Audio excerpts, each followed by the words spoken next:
How to think like Bruce Lee, philosopher, actor, Hollywood sensation, paved the way for MMA and martial arts. He was a trend setter, a record breaker, an overall badass. And growing up, he was one of my idols. Let's figure out how we can think like Bruce Lee.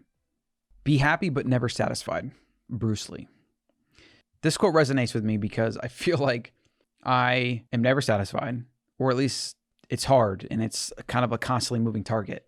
It's a good reminder that maybe in one hand that's okay, and then on the other hand that I need to also be happy with the process and the now.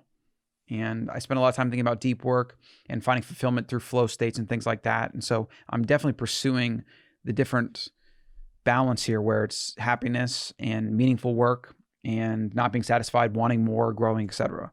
Just a kind of a good reminder. And I think that by accepting each end of the spectrum and like being okay with not being satisfied, at least sometimes, I think that's how we can push the envelope while balancing that with finding fulfillment in what we're actually doing and enjoying the journey rather than always focusing on the destination. I'm not going to pretend that this is going to be easy or that's going to come naturally. And I'm sure every step of the way, I'm going to have to constantly course correct and think about it.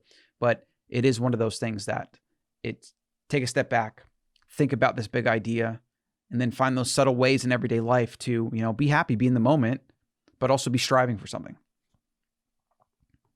I fear not the man who has practiced 10,000 kicks once, but I fear the man who has practiced one kick 10,000 times.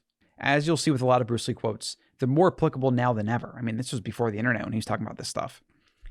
In the internet today, and the information-rich world we live in, we have constant new and we have constant information coming at us on literal instantaneous basis all day long. What this does is it pulls us to being spread out. It spreads our attention out.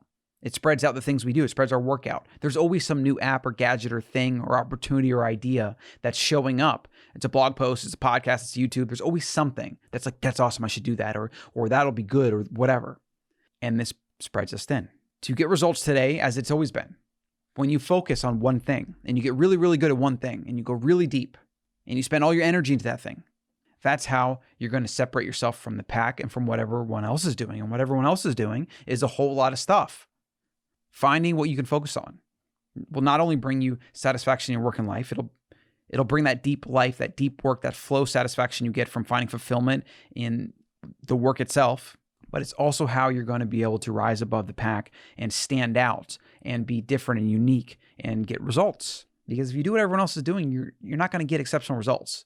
This is just one of those constant things I keep hammering on, but it's like, it's obvious, and we don't make decisions on a daily basis to utilize this principle. So finding ways in your life to focus on something and go deep is where you're going to find fulfillment, and it's where you're going to find results. To hell with circumstances, I create opportunities. Bruce Lee. So there's this myth constantly perpetuated about who you know, right? It's all about who you know. And knowing people is definitely beneficial. I'm not suggesting you shouldn't invest time in relationships and knowing people and et cetera. Like, you're going to have some of the most impactful experiences of your life, and you're probably going to open up some of the most impactful opportunities of your life by the people you know. But if you don't balance knowing people with actually doing things and creating your own opportunities and taking action, well, it doesn't matter how many people you know. People aren't going to live your life for you. They're not going to hand you opportunities on a silver plate. You're going to have to do things, and then they're going to align, and then maybe your friends think of you, or they connect you with some person or the right investor or partner or whatever, and then you take advantage of that and you run with it. That's all knowing people is. Knowing people is just having subtle opportunities that might come your way. And the second you start thinking about the people you know and your friends and your network as people that you can get things from, well, that's the beginning of the end. That's how your network crumbles. And then people will sense that, and they might do one or two things if you ask aggressively enough, but then that's it. You cut off. Instead, be somebody of interest, be somebody that's doing things, create your own opportunities. Then people around you will want to help you. And also, to further compound this idea, when you help other people and you help them do things, that's when, through the law of reciprocity, it usually comes back to you. Create opportunities, go out, take action, fail, try things, keep going, stay consistent. And that's how, no matter who you know or don't know, or where you're at, or what your skin color is, or sex, or all that stuff that people try to today claim is a disadvantage, or it's not fair, whatever. Well, guess what? Life's not fair. And the second you let go of all that nonsense, all those stories, those narratives that you tell yourself. The second you let go of those, you have the opportunity to actually do something about it. For as long as you tell yourself those stories or those narratives, or you focus on things like, oh, it's about who you know, so I got to know famous people, as if like just knowing famous people is going to then make you successful or get you the things you want. That's just a fallacy. And the people that could help you, they sense that, they smell that. You smell that from a mile away.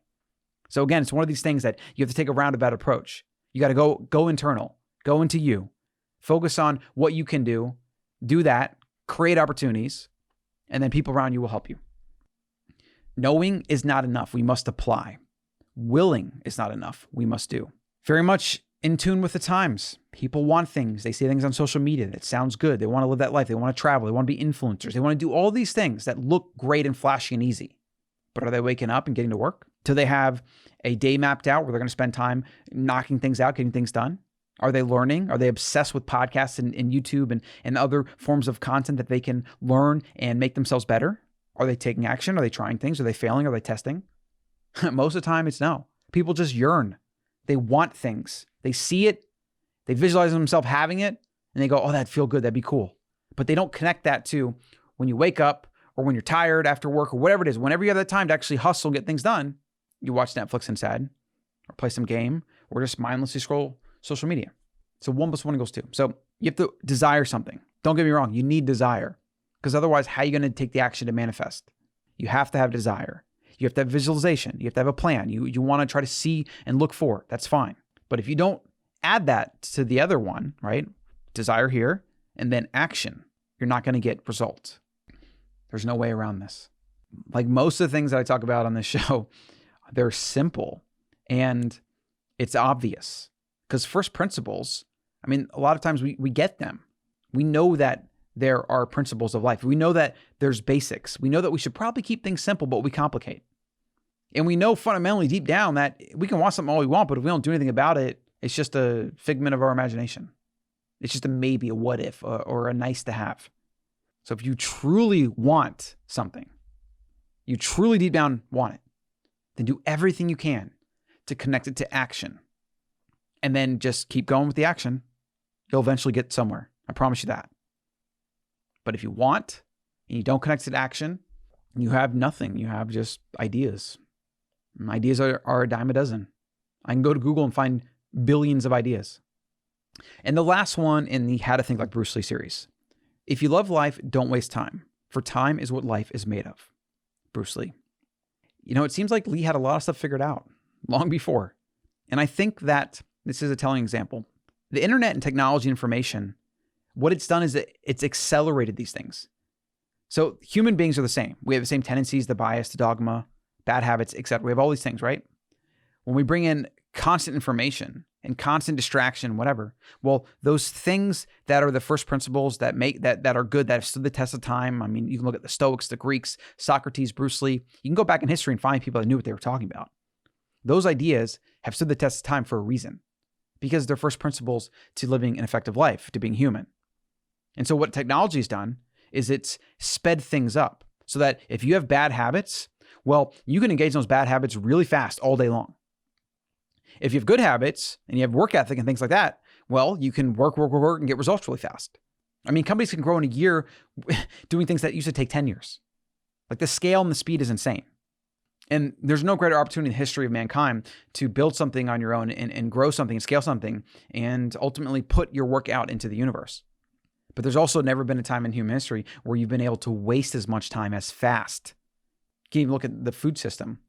If you have bad eating habits, well, it's very likely you're going to get fat and sick very fast because there's so much toxic food around us. It's everywhere. You know, back in the 40s, 50s, and 60s, it was hard to get fat. It was hard to eat enough food. You'd have to like literally spoon feed, drink sugar water, right? And that would get old very quickly.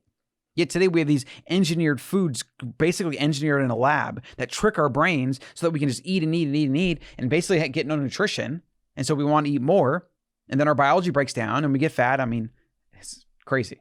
It's crazy. What technology has done has sped things up. So if you're using technology to your advantage and you're taking good actions towards your goals, you're going to get there faster.